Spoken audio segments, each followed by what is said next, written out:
siya. No? Next year, no?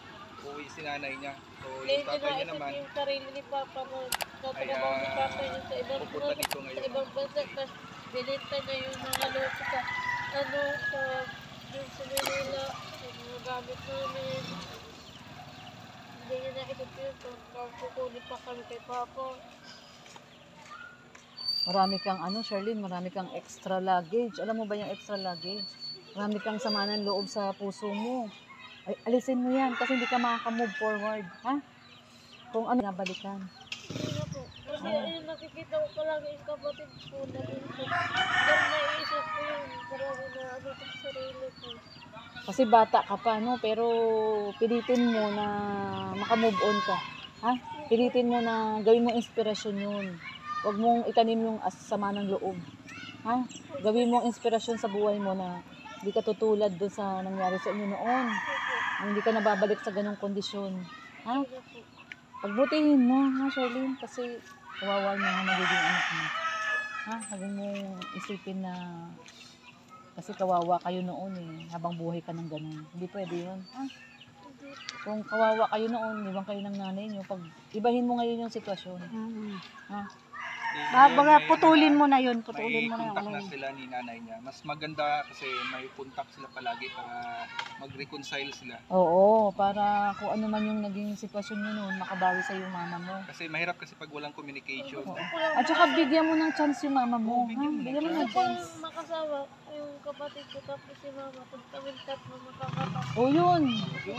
Malay mo, dumating yung pagkakataon, no? Bigyan mo ng chance yung mama mo. Kasama niya po yung anak niya. Pero okay na lang po sa amin. O, yun naman po. Sige. Malay mo naman, no? Magbago yung sitwasyon mo, no? Mama mo.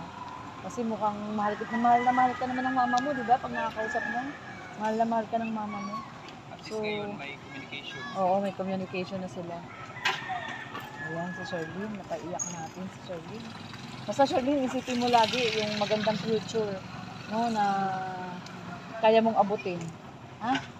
Kasi walang imposible. Basta magsikap ka lang. Basta nagsisikap. Oo, magsikap ka lang. Walang imposible.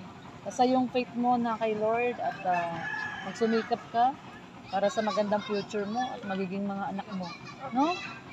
Ayan. Basta nandito lang ang Team Kalingap. Napunta na lang po lagi doon sa hotel. Oo.